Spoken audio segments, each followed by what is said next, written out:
muito bem-vindo ao Cantinho Teológico. Meu nome é Gustavo Luiz. Eu quero apresentar pelo menos 5 textos a partir do hebraico bíblico como demonstração de que o termo Satã do hebraico, cujo significado é oponente ou adversário, também se aplica aos seres humanos dentro dos seus respectivos contextos. A primeira ocorrência para a demonstração é esta aqui, Le Satan, que tem o sentido de um adversário. O termo Le Satan, ele leva o sentido de adversário no contexto de oposição militar. A preposição junta aqui, le, serve para refletir, né, o direcionamento da oposição esperada de Davi. E o antecedente do termo é o próprio Davi. E não há o menor indício na passagem de que se trata de um ser não humano, a parte da questão da presença de Deus e atuação de Adonai para com Davi dentro desse texto de 1 Samuel, capítulo 29, versículo 4. Um outro texto, desta vez no livro de 2 Samuel, vai nos mostrar no capítulo 19. Vale a pena ler depois em casa o versículo em português, naturalmente, 17 até o 24. E quando chegar no versículo de número 23, vou mostrar aqui, uma vez mais, que há justamente a expressão, ou melhor, o termo Satã.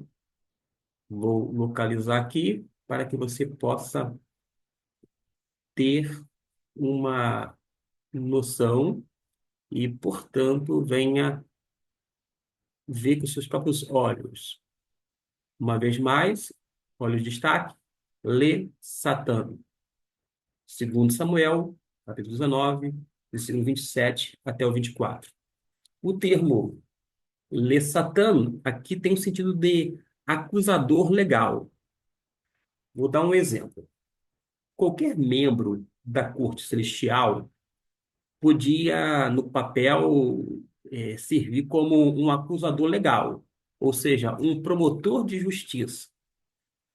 E isto no âmbito celestial. Nas cortes imperiais do dia, até aquele exílio babilônico, não havia o cargo de promotor ou acusador legal, mas o papel era exercido por todo e qualquer oficial da corte. Aqui, no versículo 23, é uma referência aos meus adversários. O próximo texto se encontra em 1 Reis, o capítulo é de número 5. Quando a gente vai para os versículos que precisa ser lido para a devida compreensão, 16 até o 20, vou colocar aqui, marcar a partir do 16, e a gente vai fazer em português, naturalmente, a leitura até o 20, e vamos observar, então, a expressão Satã, que se encontra aqui no versículo 18. E como é que a gente vai se situar agora aqui? Uma vez que o primeiro texto se refere a um contexto de oposição militar, o segundo contexto e sentido de opositor ou adversário é como um acusador legal, mas dentro daquele âmbito da corte imperial. Mas agora, em 1 Reis 5, versículo 16 a 20, vamos notar nesse versículo 18 que o contexto é usado na questão militar, também de adversário. Ou seja, na ausência de qualquer Satã à sua volta, de qualquer adversário, Salomão tem paz em todas as fronteiras do reino, o reino de Israel, e o termo vai refletir aqui uma ausência de oponentes políticos, o que se pode observar nas conotações do contraste das guerras de Davi e a paz no reino inicial de Salomão. Feito esta observação, a gente agora vai para o capítulo de número 11, é no mesmo livro. Nós temos o versículo 14 para ser lido, depois 23 e 24. Eu peço que você, por gentileza, dê uma pausa nesse vídeo para que a gente tenha uma noção dentro da língua portuguesa e depois a gente comece a identificar o termo Satã e eu vou oferecer aqui o sentido e o contexto, tá ok? No 23, temos a identificação de Satã. Note que o termo Satã aqui vem ser usado sem o artigo definido, mas vai indicar um ser específico. E, novamente, usa-se o termo no contexto militar com sentido de adversário, um oponente. Existe um aspecto de acusação legal no contexto geral, mas o tal não é o enfoque do termo conforme é empregado neste versículo. Diria mais ou menos o seguinte, que Deus suscitou um adversário, conforme está destacado, Satã, contra Salomão, Hadad, o Edomita, e suscitou Deus contra ele um adversário, Rezon, filho de Eliada. E ele foi um adversário contra Israel todos os dias de Salomão. Estes adversários são agentes humanos. O Satã aqui não é uma referência ao diabo, tá bom?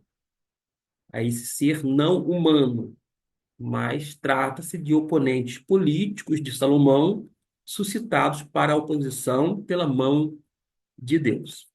O último texto que nós temos para mostrar se encontra no livro de Salmo. Eu peço por gentileza que você abra em Salmo, o texto é 109, o capítulo. Localizando o 109, você vai para o versículo de número 6. Nós temos Satã, uma vez mais. E você pode me perguntar qual agora é o sentido de adversário, embora o termo seja o mesmo, para esse texto e contexto. Bom, aqui no Salmo 109, o termo Satã tem a conotação, digamos assim, forense de acusação. É aquela acusação legal na corte, que nem eu falei agora há pouco.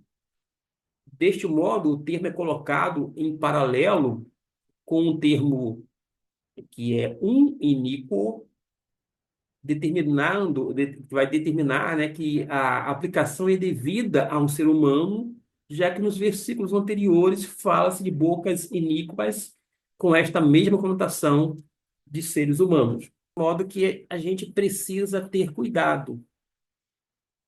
Não é porque aparece uma palavra no hebraico ou quando não no grego que vai ter somente um significado conforme na nossa língua portuguesa. Ao contrário, a gente vai ter que ver qual o significado do texto, do texto, considerando o contexto, para ver como é que o autor empregou o termo hebraico, ou quando não, uma referência ao Novo Testamento, ao grego koine.